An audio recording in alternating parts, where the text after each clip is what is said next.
Blue. Why? Says who? Paint? Air? Is air blue? Then what? Where? How high? Touch it?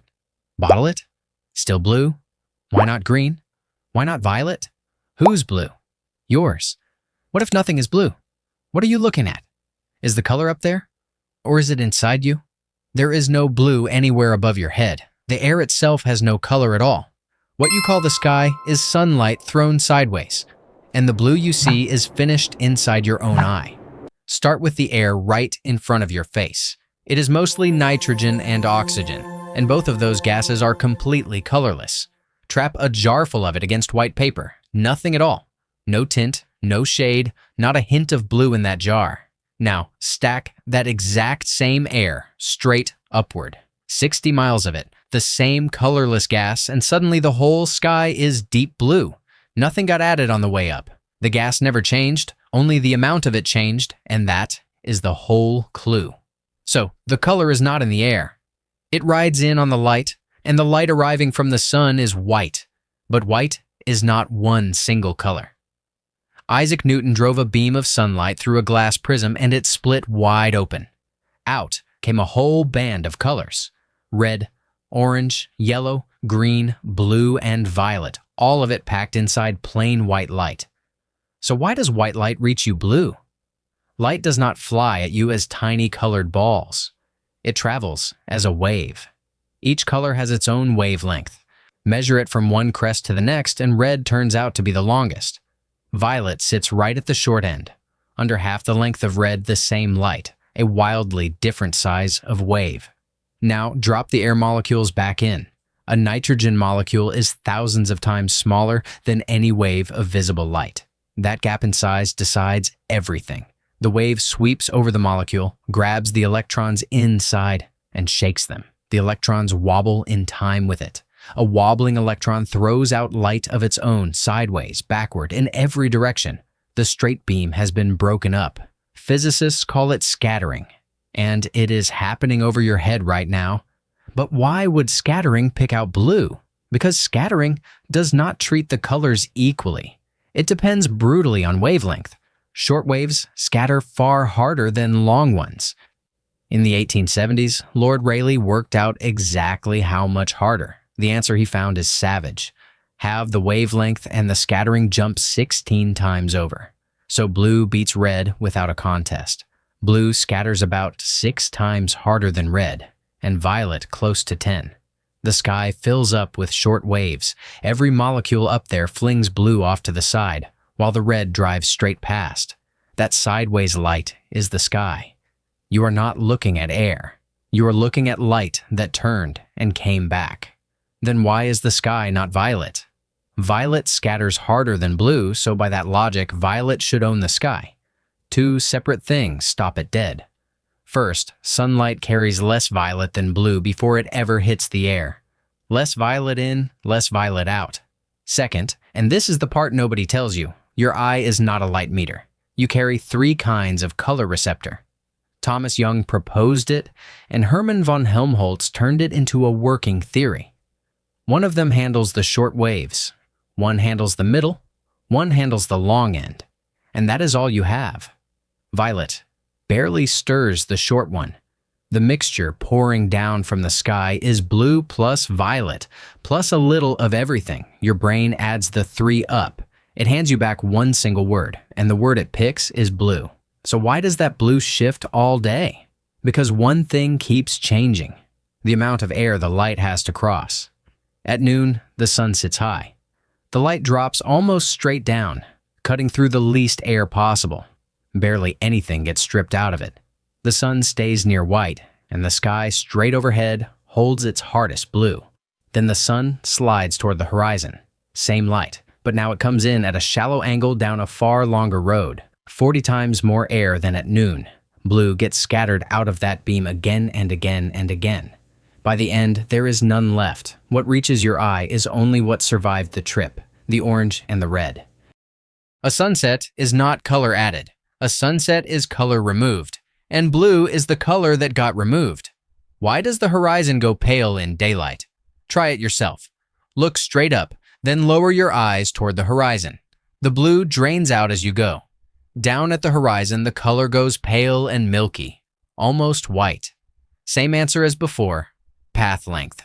Your line of sight now runs sideways through an enormous depth of air. The light gets scattered over and over. Blue bounces so many times that all the colors mix back into white. Now, add the dust and the water. Low air carries dust and droplets far bigger than molecules, and those scatter every color equally. Scattering everything equally reads as white. That is haze, and it is why distant air always looks washed out. One more layer joins in at dusk. A thin band of ozone soaks up orange and red, deepening the blue after sunset. Why is a cloud white when the sky is blue? A cloud is not gas. It is billions of tiny droplets of liquid water. Each droplet is a giant here. One of them can be tens of thousands of times wider than an air molecule, big enough to break the rule. The droplet is wider than the light waves hitting it, so wavelength stops mattering. Red comes off as easily as blue. Every color scatters together, and all of them together is white. Thicken it, and it turns gray. Light entering a deep cloud gets turned so many times that it never comes out. Less light coming out reads as gray. Same water, same physics, just far more of it standing in the way. So why does the sky darken from a plane? Because you have climbed above a large slice of the atmosphere. Less air above you, less scattering. At cruising height, there is far less gas overhead throwing blue down at you. The blue goes deeper and harder. Look sideways though, and the horizon is still pale because sideways there is plenty of air. Climb a mountain and watch the same thing happen. The sky over a high pass is a tighter blue than the sky over town. Nothing about the air itself changed. You only changed how much of it stands between you and space. Why do distant mountains look blue too? Because the air between you and that mountain is doing exactly the same job. It scatters blue into your line of sight. The mountain sends you its own dull color, and the air paints blue on top. The further off it is, the bluer it looks. Leonardo da Vinci spotted this and wrote it straight into his notebooks. Painters have called it aerial perspective ever since. Near hills stay green, far ridges turn blue, and the furthest ones dissolve into sky. That is distance built out of air. The blue you see on that ridge is not sitting on the ridge at all. Is there a pattern up there you cannot see? There is one, and it covers the entire dome over your head. Scattered light leaves the air polarized. Its waves line up in one direction, instead of pointing every way at once. Your eyes cannot read that at all. Hold a polarizing filter against a clear sky and turn it slowly. A whole band of sky goes dark. That band sits about 90 degrees away from the sun on every clear day. Some animals read the pattern easily. Carl von Frisch showed that honeybees hold a course using polarized skylight. The information was there the whole time. Your eye simply has no hardware for it, so you look straight past it. Why is the sky brightest around the sun? Because scattered light does not leave a molecule evenly in every direction. More of it carries on forward.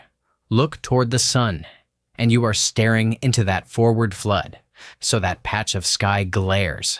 Turn a quarter of a circle away, and the glare drops off fast. There the blue is at its purest.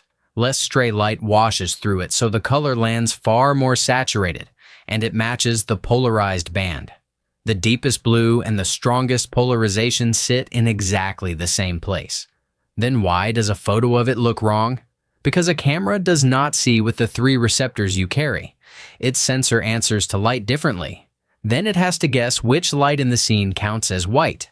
That guess is called white balance. Change the guess, and the same sky comes out cyan, or gray, or nearly purple. Your brain runs its own guess. It corrects for the light you are standing in, and never mentions it.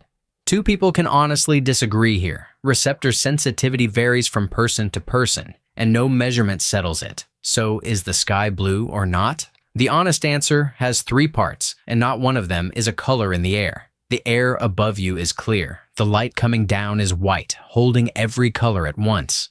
The molecules kick the short waves sideways, and your 3 receptors turn that lopsided mixture into one single name. You can test this yourself tomorrow. Look up at noon, then at the horizon, then at the same sky at dusk. Nothing up there changed at all, only the amount of air in the way and the light that got through it. The sky is not a blue thing. It is clear gas sorting sunlight by size right in front of your eyes. You will look up again tomorrow, and you will still call it blue because that is what your eyes report. Now you know where the blue is made.